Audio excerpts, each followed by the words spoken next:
solo quiere tus besos. Rosalinda, Rosalinda.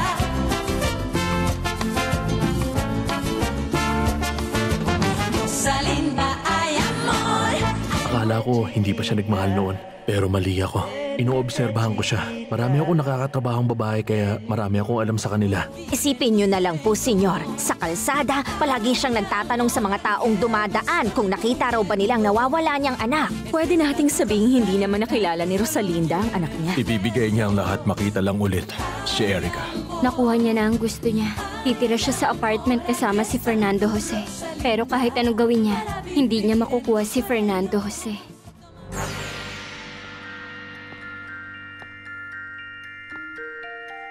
Sino siya?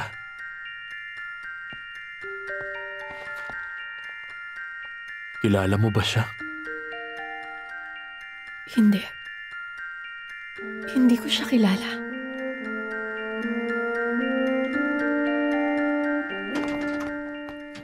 Saan ka nang galing? Nag-practice ako para sa concert. Ikaw? Aalis ka ba? Oo. Pupunta ako sa pamilya ko. Miss ko na sila. Dito muna si Erica kay Alcira. Siya nang bahala sa bata. See you later. See you. Baka maghalit ka sa akin. Bakit? Hindi ko alam kung paano nakuha ng journalist ang number natin dito. Tumawag siya at gusto kang interviewin sa TV. Huwag ka nang tumanggi. Makakabuti to sa'yo. Pinapunta ko siya ng 3:00. Sasamahan kita. Sige, bye. Alis na ako. Oo. Sige. Kailan ko po siya pwedeng dalhin, Doktor?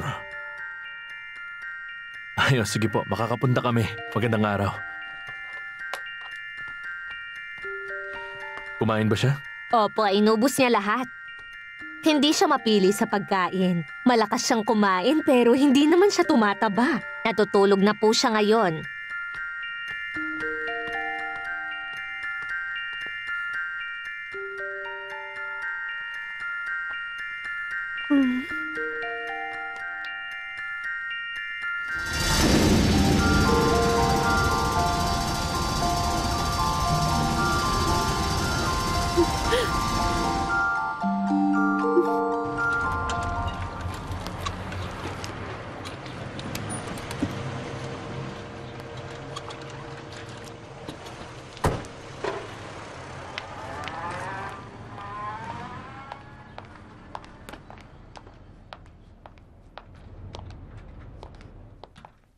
Hello, Papa.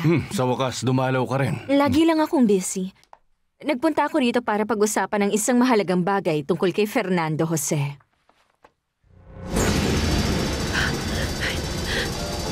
Wag!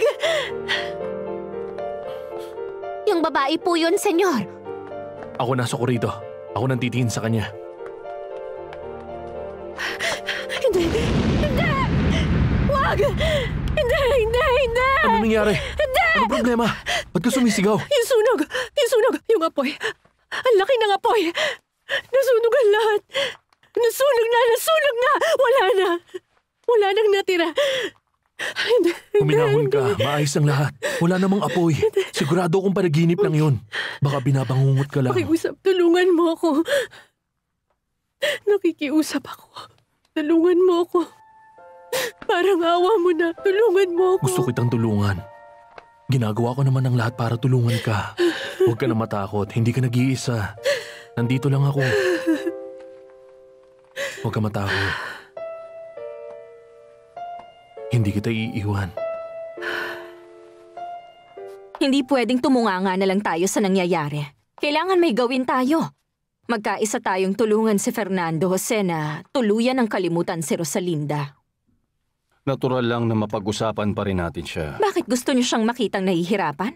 Gusto niyo pang nakatali pa rin siya sa nakaraan na puro pait at pagdurusa lang ang naidudulot sa kanya?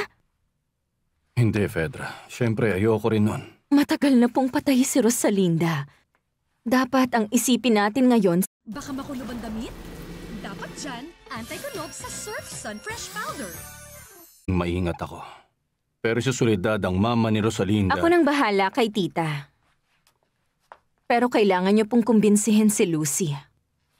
Mahal na mahal ni Lucy si Rosalinda. Kausapin niyo siya. Ayaw niyang makinig sa akin. Sabihan niyo wag nang babanggitin si Rosalinda kay Fernando Jose. Dapat lang na hindi na natin banggitin ang pangalan niya. Ano? Ayos na pakiramdam mo? Oo. Alam mo ba, ni minsan hindi pa ako nag-alala ng ganito para sa isang tao. Darating kaya ang araw na mapapansin mo yon, na sa mga haplos sa titig mo may papadama mo sa akin at masasabi mo sa mundo na may halaga rin ako sa'yo. Kung gagawa ka ng isang desisyon, gawin mo na agad. Babawiin ko na ang aking Paloma. Pag-iingat ka lang, Miss Arias, dahil pinantaan ka ng lalaking yun na ipapakulong ka niya. Ay, huwag kang mag-alala, Choy. Nakahanda ako ano man ang mangyari. Babalik ako rito kasama ko na si Paloma. Kahit na yun lang ang magawa ko sa miserableng buhay kong ito. Iwasan na natin pag-usapan pa ang nakaraan para itong si Fernando Jose. Unti-unti na siyang makalimot. Yun ang gusto mangyari ni Ate Fedra, Papa. Ang burahin si Rosalinda sa alaala ng asawa niya, na para bang hindi niya ito nakilala noon. Pero hindi rin magandang pinahihirapan niya ang sarili niya, Lucy. Pati kay Erica, bawal din banggitin si Rosalinda? May punto naman siya, Lucy, kasi maliit pa si Erica at wala pa siyang muwang. Pero hindi dapat burahin ang alaala ni Rosalinda. Lucy, intindihin mo. Lucy, mas maiging tulungan natin siyang makalimot. Na hindi na niya maramdaman ang sakit para tuluyan na rin siyang makalaya sa nakaraan. Hindi ko gagawin yan. Hindi ko matatanggap na kalimutan si Rosalinda ng mga taong nagmamahal sa kanya.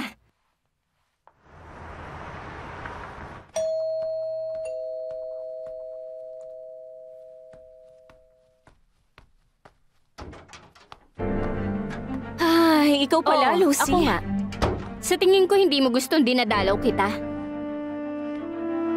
Maghintay ka lang dyan, madungis na pulubi. Sasabihin ko kay Senyor Alex kung gusto kanyang makita, pero tingin ko hindi. Ay, makikipag-usap sa akin ang amo mo. Sigurado ako dyan. Papasukin mo siya sa korito. Opo, Senyor.